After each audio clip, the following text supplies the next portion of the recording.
So இப்போ நம்ம அடுத்தது பார்க்க போகிறது ரவுட்டிங். ஸோ ரவுட்டிங்னா என்ன அப்படின்னா, இப்போ ரவுட்டரில் நடக்கக்கூடிய அந்த இன்டர்னல் ப்ராசஸ் தான் ரவுட்டிங். ஸோ ரவுட்டர் அப்படிங்கிறது சுவிட்சு மாதிரியான ஒரு டிவைஸ் தான். ஆனால் சுவிட்சு பண்ணுற ஆப்ரேஷனை ரவுட்டர் பண்ணும், ஆனால் ரவுட்டர் பண்ணுற ஆப்ரேஷனை சுவிட்ச் பண்ணாது. ஸோ சுவிட்ச் வந்து சிங்கிள் நெட்வொர்க் நீங்கள் இன்புட்டு கொடுத்தீங்கன்னா அதை ஸ்ப்ரெட் பண்ணி கொடுக்கும், அவ்வளோதான் அதோடைய வேலை. இதுவே ரவுட்டர் பார்த்தீங்கன்னா மல்டிபிள் நெட்வொர்க், நீங்கள் எத்தனை நெட்வொர்க் வேணாலும் தரலாம், 100 நெட்வொர்க் வேணாலும் கொடுக்கலாம் ஒரு ரவுட்டருக்குள்ளே. ஸோ 100 நெட்வொர்க் கொடுத்தாலும் அது ஒர்க் பண்ணுமா அப்படின்னு கேட்டிங்கன்னா ஒர்க் பண்ணும். அதில் ரவுட்டிங் பண்ணால் தான் ஒர்க் பண்ணும். ஸோ ரவுட்டிங்கிறது என்னன்னு பார்த்தீங்கன்னா, எந்த பாத்தில் எந்த வழியாக பேக்கெட் சென்ட் ஆகணும் அப்படிங்கிறத நம்ம அதுக்கு மென்ஷன் பண்ணணும். நம்ம அந்த ரூட்டை வந்து இப்போ எக்ஸாம்பிளுக்கு பார்த்தீங்கன்னா, இப்போ நம்ம மதுரைப்பட்டிலேருந்து பாண்டிச்சேரி போய் சேர்றதுக்கு எத்தனை வழி இருக்குது? ஒரு வழி நேராக இப்படி நம்ம கண்டமங்கலம் போயிட்டு ஸ்ட்ரைட்டாக பைபாஸில் லெஃப்ட் எடுத்து போகிறது, ஓகேவா? இது நார்மலாக எல்லோரும் போகிற ஒரு வழி. இன்னொரு வழி பார்த்தீங்கன்னா வில்லியனூர் வழியாக உள்ளே பூந்து அப்படியே அங்கே சுற்றிக்கிட்டு சவளகுப்பம் வழியாக பாண்டிச்சேரி போகிறது, ஓகேவா? இன்னொரு வழி இருக்குது, இங்கேருந்து கடலூர் போயிட்டு கடலூர்லேருந்து பாண்டிச்சேரிக்கு போகிறது. ஸோ அதுக்கப்புறம் இன்னும் ஒரு சில ரூட் இந்த மகாத்மா காந்தி வழியாக உள்ளே போகும், அந்த ஒரு ரூட் இருக்குது. மகாத்மா காந்தி போயிட்டு லெஃப்ட் எடுத்து மறுபடியும் அரியாங்குப்பம் வழியாக நம்ம பாண்டிச்சேரி போகிறது. ஸோ இதில் எது ஷார்ட்டஸ்ட் ரூட்டுன்னு சொல்லுவீங்க? இப்போ 4 ரூட் சொன்னேன். ஸோ 4 ரூட்டில் எது ஷார்ட் ரூட்டு? ஹைவே. இப்போ நம்ம கண்டமங்கலம் வழியாக போகிறது தான் ஷார்ட் ரூட்டு, ஓகேவா? அதுக்கு மேலே ஷார்ட் ரூட்டு எதுவும் கிடையாது, இப்போதைக்கு இல்லை. ஆனால் 4 ரூட் இருக்குது. இப்போ நான் சொன்னதில் 4 ரூட் இருக்குது, இன்னும் நிறையா ரூட் இருக்குது. ஸோ எல்லா ரூட்டு வழியாகவும் நம்ம பாண்டிச்சேரிக்கு போய் சேர முடியும். ஆனால் ரவுட்டிங்கை பொறுத்த வரைக்கும் பெஸ்ட் ரூட்டுன்னு ஒரு ரூட் இருக்கும். பெஸ்ட் ரூட் எது அப்படின்னா, எந்த ப்ராப்ளமும் இல்லாத ரூட்டு. வழியில் இருக்கிற அந்த காம்போனன்ட்ஸ் வழியில் என்னெல்லாம் இருக்கும்னு பார்த்தீங்கன்னா, சுவிட்ச் இருக்கும், ரவுட்டர் இருக்கும்.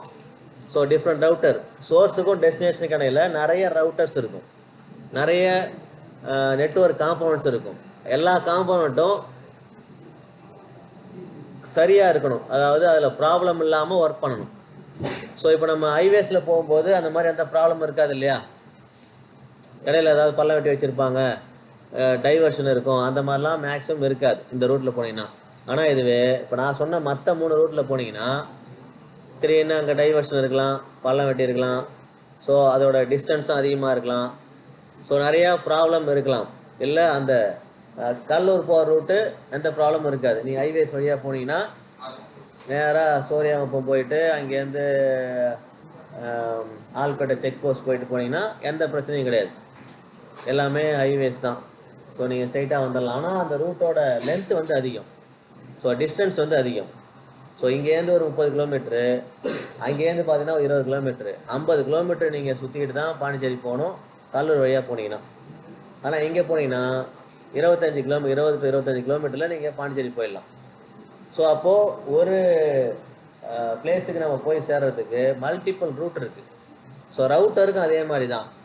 ஸோ ஒரு சோர்ஸ் டு டெஸ்டினேஷன் போய் சேரணும்னா மல்டிபிள் ரூட் இருக்கும். அந்த ரூட்டை தான் நம்ம என்ன பண்ணுவோம், இந்த ரவுட்டிங்கில் மென்ஷன் பண்ண போகிறோம். ஸோ அதுதான் இங்கே சொல்லியிருக்கோம், ஓகேவா? Selecting path along with data.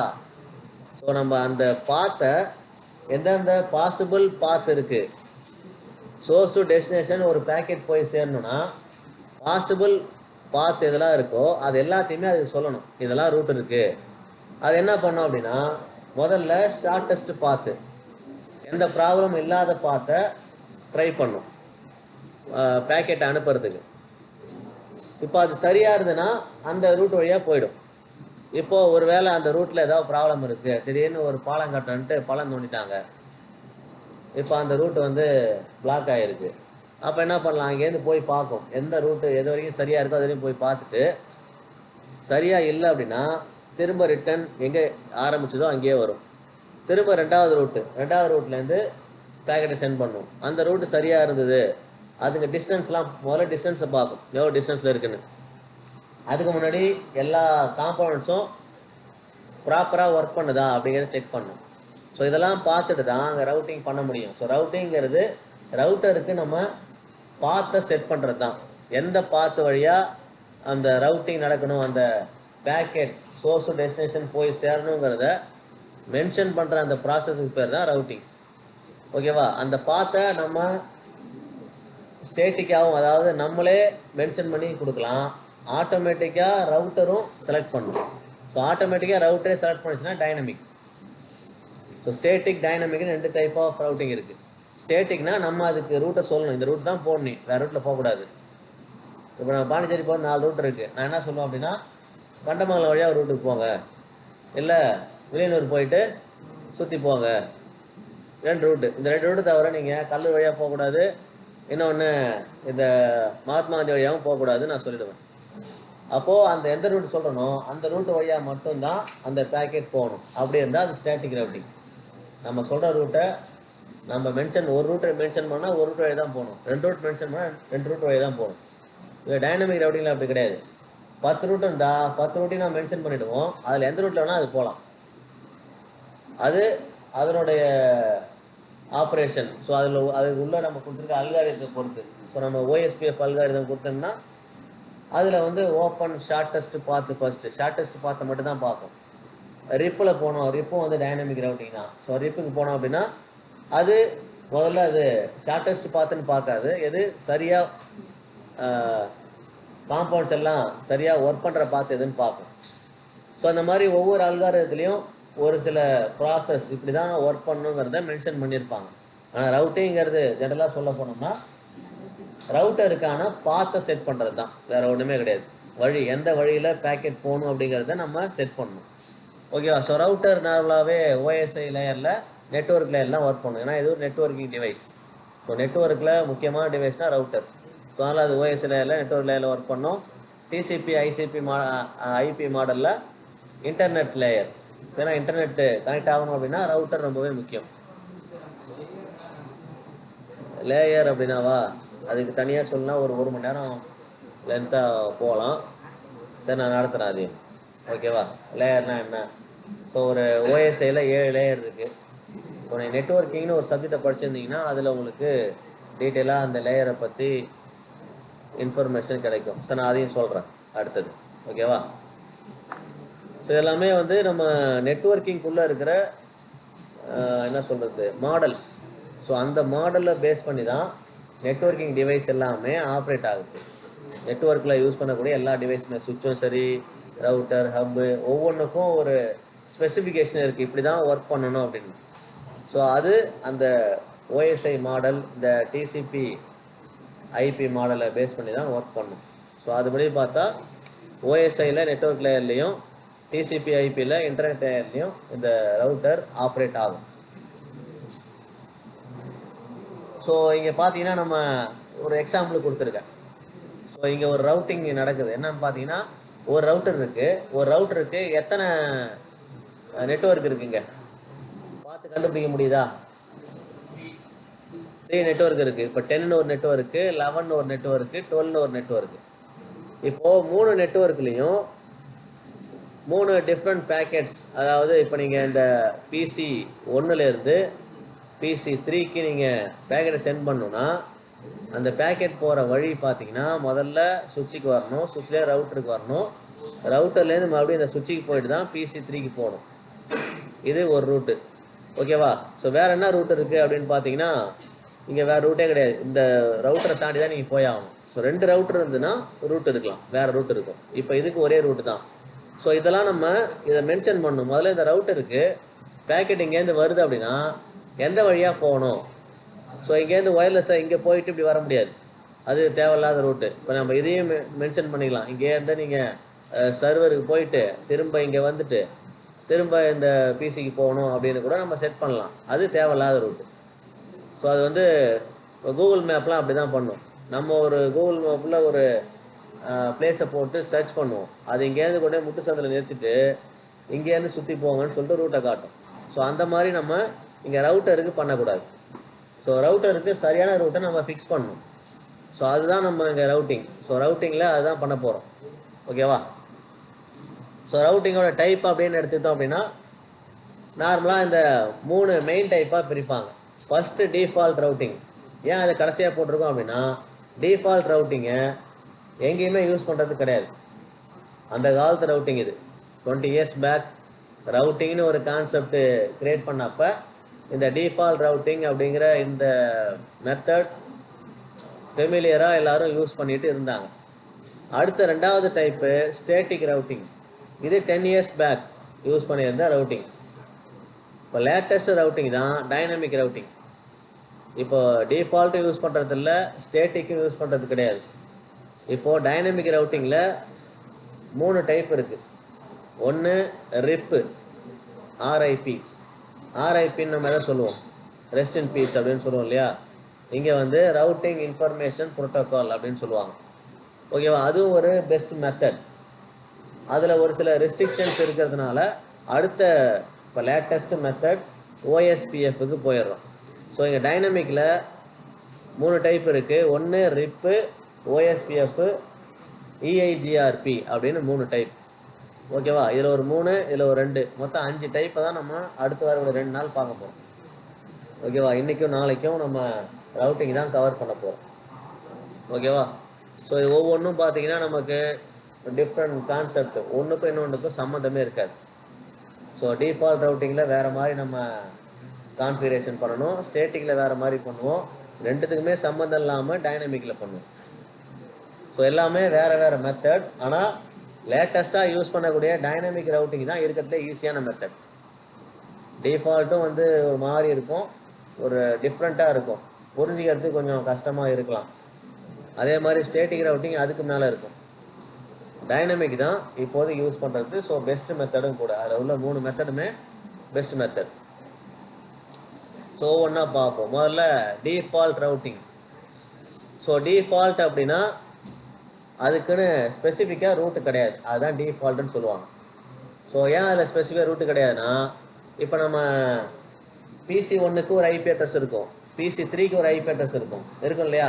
இப்போ நான் டயக்ராம் காட்டணும்னா அதில் எது வழியாக போகணும்னு சொன்னேன். முதல்ல பிசிலேருந்து சுவிட்சுக்கு வரணும், சுவிட்சிலேருந்து ரவுட்டருக்கு வரணும், ஸோ ரவுட்டர்லேருந்து மறுபடியும் ஒரு சுவிட்சு, அதுக்கப்புறம் பிசி.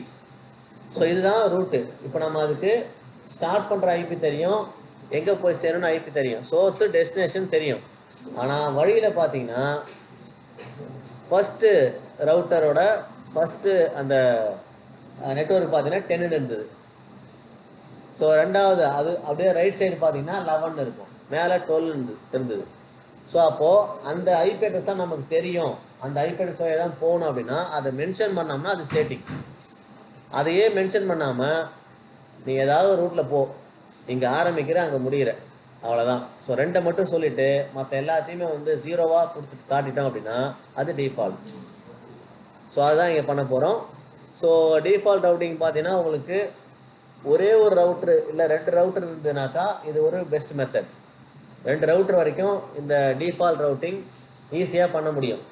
2 ரவுட்டருக்கு மேலே 3 ரவுட்டரு 4 ரவுட்டரு 10 ரவுட்டர் அப்படின்னு போகுதுன்னா இந்த டிஃபால்ட் ரவுட்டிங் ஒரு பெஸ்ட் ரவுட்டிங்னு சொல்லவே முடியாது.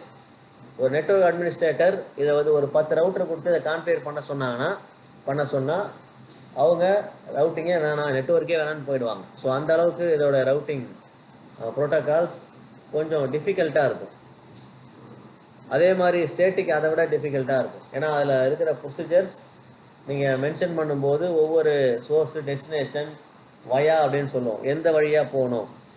இப்போ நான் பாண்டிச்சேரிக்கு போகிறதுக்கே வந்து கண்டமங்கலம் ஒரு வழி, வில்லியனூர் ஒரு வழி, இன்னொன்று வந்து சோரையாங்குப்பம், கடலூர் ஒரு வழி. ஸோ அந்த வழியை வந்து மென்ஷன் பண்ணணும். அந்த வழியை கரெக்டாக மென்ஷன் பண்ணிங்கன்னா நீங்கள் மேப் போட்டு போனீங்கன்னா கூட இந்த இடத்துல ஒரு பாயிண்ட்டு இங்கே வந்து கண்டமங்கலம் வந்துருச்சு, இங்கேருந்து நம்ம லெஃப்டில் போகணும், இங்கேருந்து சோரையாங்குப்பம் வந்துருச்சு, அங்கேருந்து ரைட்டில் போகணும் அப்படின்னு ஒரு அந்த ஜங்ஷன் பாயிண்ட் நமக்கு தெரியும். ஸோ அந்த பாயிண்ட்டை நம்ம மென்ஷன் பண்ணியிருக்கணும். ஓகேவா. ஸோ டிஃபால்ட் ரவுட்டிங்கை பொறுத்த வரைக்கும் ஒரே ஒரு எக்ஸிட் பாயிண்ட், அதாவது மல்டிபிள் ரூட்டு கிடையாது, ஒரே ஒரு ரூட் இருக்குது அப்படின்னா டிஃபால்ட் ரவுட்டிங் யூஸ் பண்ணலாம். மல்டிபிள் ரூட் இருந்தால் பேக்கெட், அதாவது ரவுட்டரே வந்து கன்ஃபியூஸ் ஆகிடும். மல்டிபிள் ரூட் இருக்கிற அந்த வழியில் இந்த டிஃபால்ட் ரவுட்டிங் யூஸ் ஆகாது அப்படின்னா ஆகும், ரொம்ப கன்ஃபியூஸ் ஆகிடும். ஓகேவா? சிங்கிள் எக்ஸிட் பாயிண்ட் இருக்கிற இடத்துல மட்டும்தான் இந்த டிஃபால்ட் ரவுட்டிங் ஒரு பெஸ்ட் மெத்தடாக இருக்கும். ஸோ இதில் அட்மினிஸ்ட்ரேட்டிவ் டிஸ்டன்ஸ் அப்படின்னு சொல்கிறோம் 255. இதில் பார்த்தீங்கன்னா நம்ம ஏடி அந்த அட்மினிஸ்ட்ரேட்டிவ் டிஸ்டன்ஸ் எவ்வளோ இருக்கலாம்? மினிமம் 1லேருந்து மேக்ஸிமம் 255 வரைக்கும் இருக்கலாம். ஆனால் இதில் எவ்வளோ இருக்குது பாருங்கள். இதில் அட்மினிஸ்ட்ரேட்டிவ் டிஸ்டன்ஸ் கம்மியாக தான் இருக்கணும். ரவுட்டிங் எந்த ரவுட்டிங் மெத்தடில் ஏடி வேல்யூ கம்மியாக இருக்கோ அது பெஸ்ட் ரவுட்டிங்னு சொல்லுவாங்க. ஸோ இதில் எவ்வளோ இருக்குது? 255 இருக்கிறதுலே ஒஸ்ட் மெத்தட் டிஃபால்ட் ரவுட்டிங். அதனால தான் 255 இருக்குது. ஓகேவா? ஸோ எது இப்போ இதில் பார்த்தீங்கன்னா உங்களுக்கு டிஸ்டன்ஸ் வந்து அதிகமாக இருக்கும். அந்த டிஸ்டன்ஸ் அதிகமானா இப்போது சோர்ஸு டெஸ்டினேஷன், சோர்ஸ்லேருந்து ஒரு பேக்கெட்டை டெஸ்டினேஷன் அனுப்புகிறோம் அப்படின்னா 2 கடையில் டிஸ்டன்ஸ் அதிகமாக இருக்கும் இந்த டிஃபால்ட் ரவுட்டிங்கில். ஸோ டிஸ்டன்ஸ் அதிகமாக இருக்கும்போது சீக்கிரமாக பேக்கெட் போய் சேருமா? இப்போ நம்மளே ஒரு இடத்துக்கு போகிறோம். So Cuddalore to Pondicherry 30 kilometre, Maduraipattu to Pondicherry 20 kilometre. So நம்ம டிஸ்டன்ஸ் கம்மியாக இருக்கும்போது சீக்கிரமாக 1/2 ஹவரில் போய் சேர்ந்துருவோம். டிஸ்டன்ஸ் அதிகமாக இருக்கும்போது ஒரு 3/4 மணி நேரம் 1 மணி நேரம் ஆகும். ஸோ டிஸ்டன்ஸை பொறுத்து நம்ம ட்ராவல் பண்ணுற டைம் இன்க்ரீஸ் ஆகும், டிக்ரீஸ் ஆகும். ஸோ டிஸ்டன்ஸ் கம்மியாக இருந்தால் டிக்ரீஸ் ஆகும், டிஸ்டன்ஸ் அதிகமாக இருந்தால் இன்க்ரீஸ் ஆகும். சேம் இங்கேயும் அதே தான். ஏடி டிஸ்டன்ஸ் வந்து ஏடி வேல்யூ அட்மினிஸ்ட்ரேட்டிவ் டிஸ்டன்ஸ் அதிகமாக இருந்ததுன்னா பேக்கெட் சீக்கிரமாக போய் சேராது. ஏடி வேல்யூ கம்மியாக இருந்ததுன்னா பேக்கெட் சீக்கிரமாக போய் சேர்ந்துடும். ஸோ அப்போ ஏடி வேல்யூவை பொறுத்தும் இதனுடைய ரவுட்டிங் இருக்குது. அந்த ஏடி வேல்யூ இந்த ரவுட்டிங்கோட அல்காரிதமை பேஸ் பண்ணி தான் ஏடி வேல்யூவை கொடுப்பாங்க. இது அல்காரிதம் கொஞ்சம் குழப்பமாக சீக்கிரமாக அது எக்ஸிக்யூட் ஆகிற மாதிரி இருக்காது. ஏன்னா இது அந்த காலத்து ரவுட்டிங்கிறதுனால அப்போதைய ஸ்பெசிஃபிகேஷனுக்கு இந்த ரவுட்டிங்கை டெவலப் பண்ணிட்டாங்க. ஸோ இப்போது அந்த அளவுக்குலாம் தேவைப்படலை. ஓகேவா? ஸோ இங்கே ஐபி ரூட்டுன்னு செட் பண்ணுவோம். இது வரைக்கும் நம்ம ஐபி ரூட்டுன்னு ஒன்று செட் பண்ணியிருக்க மாட்டோம். ஐபி ரூட்டுங்கிறது பேக்கெட் சோர்ஸு டெஸ்டினேஷன் போய் சேரக்கூடிய அந்த ரூட்டை தான் ஐபி ரூட் அப்படின்னு சொல்லுவோம். ஸோ இங்கே ஐபி ரூட் அப்படின்னு ஒரு கமாண்டை டைப் பண்ணோம். அதில் இங்கே பாருங்கள், சோர்ஸு டெஸ்டினேஷன் எதையுமே நம்ம மென்ஷன் பண்ணாமல் 00 கொடுத்துருவோம். அதோடைய எக்ஸிட் இன்டர்ஃபேஸ் எது வழியாக வெளியில் போக போகுது அதை மட்டும் மென்ஷன் பண்ணணும். இப்போ ரவுட்டரில் 10.0.0.1 சொன்னோம் இல்லையா, அதை மட்டும் மென்ஷன் பண்ணும். அந்த மாதிரி ஏதாவது ஒரு எக்ஸிட் பாயிண்ட்டை மட்டும் நம்ம மென்ஷன் பண்ணணும். மற்றபடி வேறு எதுவுமே கொடுக்க தேவையில்லை. ஏன்னா இதில் தெரியாது, ரூட்டே தெரியாது. டிஃபால்ட்டுங்கிறது ரூட்டு தெரியாத ஒரு ரூட்டில் நம்ம பேக்கெட்டை சென்ட் பண்ண வைக்கிறது தான். ஓகேவா? ஸோ அதனால் நம்ம இதுதான் நம்ம ஐபி ரூட்டாக கொடுக்க போகிறோம். எல்லாமே 0வாக இருக்கும். சோர்ஸ் டெஸ்டினேஷன் 0வாக இருக்கும். எக்ஸிட் பாயிண்ட்டை மட்டும் ஒரு ஐபி அட்ரஸ் டைப் பண்ணுவோம். ஓகேவா? ஸோ இதுதான் வந்து சின்டாக்ஸு. இது நான் ஒரு எக்ஸாம்பிளுக்கு கொடுத்துருக்கேன். ஸோ டிஃபால்ட் ரவுட்டிங் அட்வான்டேஜ் அப்படின்னு பார்த்தீங்கன்னா சிபியூ யூசேஜ். ஸோ இதில் சிபியூ இப்போ சிபியூ எங்கே இருக்குது அப்படின்னு பார்த்தீங்கன்னா ரவுட்டருக்குள்ளே ஒரு சிபியூ இருக்குது. அந்த சிபியூக்கு ஒரு ஓஎஸ் போட்டிருப்பாங்க. அந்த ஓஎஸ் பேர் ஐஓஎஸ். ஓகேவா? ஸோ சிஸ்கோவில் ஐஓஎஸ் அப்படிங்கிற ஓஎஸ்ஸு சுவிட்சுக்கும் போட்டிருப்பாங்க, ரவுட்டருக்கும் போட்டிருப்பாங்க. அந்த ஓஎஸ் அந்த சிபியூ பார்த்தீங்கன்னா ஓவர்லோட் ஆகிறது எதை பொறுத்து இருக்குன்னா அதோட அல்காரிதமை பொறுத்து இருக்கும். உள்ள ஆப்ரேஷன் எப்படி அதை பண்ண சொல்லியிருக்காங்க. ஸோ இங்கே பார்த்தீங்கன்னா ஆப்ரேஷன் பெருசாலாம் பண்ண சொல்லவே இல்லை, எல்லாமே 0வாக கொடுத்துட்டோம். அப்போ சிபியூ அதிகமாக அல்காரிதம் உள்ள ஒர்க் பண்ணணுங்கிறதே கிடையாது.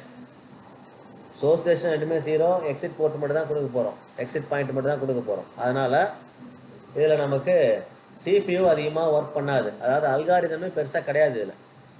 அதே மாதிரி இல்லை பேண்ட் வித்து சிபியூவே அதிகமாக ஒர்க் ஆகாத போது நமக்கு ஃப்ரீக்வன்சி இப்போது 20 மெகாஹெர்ட்ஸு 200 ஜிகாஹெர்ட்ஸ் அப்படின்னு ஃப்ரீக்வன்சி நமக்கு இங்கே இன்வால்வ் ஆகும். அந்த ஃப்ரீக்வன்சினால கிடைக்கிற bandwidth upper and lower frequency தான் பேண்ட் வித்துன்னு சொல்லுவோம். ஸோ அந்த அப்பர் ஃப்ரீக்வன்சி கம்மியாக இருக்கும், லோயர் ஃப்ரீக்வன்சி 0. ஸோ அப்பர் ஃப்ரீக்வன்சியே கம்மியாக இருக்கும்போது பேண்ட் வித்தும் கம்மியாக தான் இருக்கும். இதில் பார்த்தீங்கன்னா ரவுட்டிங் டேபிள் ரொம்ப சின்னதாக இருக்கும். ஏன் அப்படின்னா ஒரு ரூட்டு தான் கொடுக்க போகிறோம். அந்த ஒரு ரூட்டும் நமக்கு தெரியாத ரூட்டாக இருக்கும், ரவுட்டருக்கே தெரியாத ரூட் எதுன்ட்டு, எல்லாம் 0 கொடுக்கறதுனால. அதனால் இங்கே அந்த ரவுட்டிங் டேபிளே ரொம்ப சின்ன டேபிளாக தான் இருக்கும், ஒரே ஒரு டேபிள். அடுத்தது ஸோ நீங்கள் நெக்ஸ்ட் ஹோப்புங்கிறது தான் அந்த எக்ஸிட் போர்ட்டு. கடைசியாக இந்த ஹோப்புங்கிறது என்ன, ஹச்ஓபி தான் நம்ம வந்து ஹோப்புக்கு சொல்லுவோம், ஹச்ஓபி. இங்கே ஹச்ஓபின்னு சொல்லுவோம், ஹச்ஓபியை ஹோப்பு. அந்த ஹோப்புங்கிறது என்னன்னு பார்த்தீங்கன்னா ரவுட்டர் தான் ஹோப்புன்னு சொல்லுவோம். ஒரு சோர்ஸுக்கும் டெஸ்டினேஷனுக்கு இடையில எத்தனை ரவுட்டர் இருக்குதோ அது ஒவ்வொரு ரவுட்டரும் ஒரு ஹோப்பு. சொல்றது புரியுதா? ஒரு சோர்ஸ் இருக்குது, டெஸ்டினேஷன் இருக்குது, அதுக்கு இடையில எத்தனை ரவுட்டர் இருக்குதோ, ஸோ 10 ரவுட்டர் இருந்தால் 10 ஹோப்புன்னு அர்த்தம். ஸோ இங்கே அந்த ஹோப்பை பேஸ் பண்ணி நம்ம ஒர்க் பண்ணுறதுனால ஸோ நிறையா டெஸ்டினேஷன் நிறைய இடையில ஹோப் இருந்தாலும் எஃபெக்டிவாக ஒர்க் பண்ணும். அதனால் எந்த பிரச்சனையும் இல்லை. ஆனால் நீங்கள் அடுத்தது ரிப் ரவுட்டிங்லாம் போனீங்க, டைனமிக் ரவுட்டிங்லாம் போனீங்க அப்படின்னா இதெல்லாம் வந்து அப்படியே டிஸ்அட்வான்டேஜ் ஆகிடும். ஸோ அங்கே இந்த மாதிரி நீங்கள் 5500 ரவுட்டர் இருந்தாலும் ஒர்க் பண்ணும். ஆனால் இது ஒர்க் பண்ணாது. இது வந்து லிமிட்டட் நம்பர் ஆஃப் ஹோப்ஸ் தான் ஒர்க் பண்ணும். ரிப் ரவுட்டிங்கே பார்த்தீங்கன்னா 15 ரவுட்டர் தான். இது 15 ரவுட்டருக்குள்ளே தான் ஒர்க் பண்ண முடியும். 10 ரவுட்டருக்கு மேலே போனீங்கனாலே இது ஓவர் ஹெட் ஆகிடும், அதாவது ஓவர்லோட் ஆகிடும். இதோட அல்காரிதம் சப்போர்ட் பண்ணாது. ஓகேவா? இதுக்கு பார்த்தீங்கன்னா நீங்கள் அட்வான்ஸு ப்ரோக்ராமிங் லாங்குவேஜ், அதாவது அட்மினிஸ்ட்ரேட்டிவ் லாங்குவேஜ்லாம் நாலேஜ்லாம் தேவையில்லை. நீங்கள் ஒரு அட்மினுக்கு ஒரு பேசிக்காக ரவுட்டிங் கான்ஃபிகரேஷன் மட்டும் தெரிஞ்சால் போதும். டிஃபால்ட் ரவுட்டிங் ஈஸியாக பண்ணிடலாம். ஏன் அப்படின்னா எல்லாமே 0 தான் கொடுக்க போகிறீங்க. ஒரே ஒரு ஐபி தான், அந்த எக்ஸிட் போர்ட்டை மட்டும் தான் நீங்கள் மென்ஷன் பண்ண போகிறீங்க. அதனால் நீங்கள் பர்டிகுலர் அட்மினுக்கு டீட்டெயிலாக ரவுட்டிங்கை பற்றி தெரிஞ்சிருக்கணுங்கிற அவசியம் இல்லை. ஒரு ஸ்கில்டு பர்சன் இருக்க வேண்டிய அவசியம் இல்லை அப்படிங்கிறத சொல்கிறாங்க. டிஸ்அட்வான்டேஜை பொறுத்த வரைக்கும் இல்லை ஃபால்ட் டாலரன்ஸ் கிடையாது. ஏன் அப்படின்னா ஸோ டிஃபால்ட் கேட்வேங்கிறது ரவுட்டர். ஸோ ரவுட்டர் ஃபெயில் ஆச்சுன்னா மொத்த அந்த ரவுட்டிங்கே வந்து ஃபெயில் ஆகிடும். இதுவே நீங்கள் ரிப் ரவுட்டிங்கில் டிஃபால்ட் கேட்வே ஃபெயில் ஆனால் கூட இன்னும் ஒரு ரவுட்டர் பக்கத்தில் உள்ள நெக்ஸ்ட் ஹோப்பு அதை எடுத்துக்கிட்டு அது வழியாக பேக்கெட்டை சென்ட் பண்ணுறதுக்கு அலோவ் பண்ணும். ஆனால் இதில் அது நடக்காது. டிஃபால்ட் கேட்வே ஃபெயில் ஆச்சுன்னா இந்த ரவுட்டிங் மெத்தடே ஃபெயில் தான். ஓகேவா? அதே மாதிரி பெரிய நெட்வொர்க்குக்கு இது சூட் ஆகாது. ஒரு 10 நாளே ஒரு பெரிய நெட்வொர்க் தான். இங்கே டிஃபால்ட் கேட்வே ரவுட்டிங்க்கு 10 ரவுட்டர் நீங்கள் கனெக்ட் பண்ணிவிட்டு அதுக்கு ரவுட்டிங் பண்ண சொன்னாலே இதால் பண்ண முடியாது. அதே மாதிரி லோடு பேலன்சிங், நீங்கள் 10ங்கிறதே அதிகம். ஸோ நீங்கள் அது மாதிரி கொஞ்சம் கொஞ்சமாக லோடு அதிகமாக, நெட்வொர்க்கோட சைஸ் பெருசாக போகுது, ரவுட்டர் 10 போட்டிங்க, ரவுட்டர்லேருந்து ஒரு 500 பிசி கனெக்ட் பண்ணுறீங்க அப்படின்னா அது எல்லாமே ஓவர்லோடு தான். ஸோ அப்படி ஓவர்லோட் ஆகும்போது அந்த லோடை பேலன்ஸ் பண்ணுற ஆப்ஷன் இதில் கொடுக்கல, இந்த அல்காரிதம் கிடையாது. ஸோ ஓவர்லோட் ஆகிடுச்சுன்னா நாட் ரெஸ்பாண்டிங் கண்டிஷனுக்கு போய்டும். ஸோ நாட் ரெஸ்பாண்டிங் போயிடுச்சுன்னா நீங்கள் இதை ஒர்க்கே பண்ண முடியாது. ஸோ ரவுட்டிங்கே நடக்காது. ஸோ 2-3 ரவுட்டர் இருந்தால் ஓகே யூஸ் பண்ணிக்கலாம். அதுக்கு மேலே போகும்போது டிஃபால்ட் ரவுட்டிங்கிறது ஒரு தேவையில்லாத ரவுட்டிங்காக ஆகிடும். ஓகேவா? ஸோ ஸ்டேட்டிக் ரவுட்டிங்கை நம்ம அடுத்தது பார்ப்போம். இப்போ டிஃபால்ட் ரவுட்டிங்கில் ஒர்க் பண்ணிவிடுவோம். ஓகேவா? ஸோ டிஃபால்ட் ரவுட்டிங்க்கு ஒரு எக்ஸாம்பிள் பார்த்துட்டு அப்புறம் வந்துடலாம்.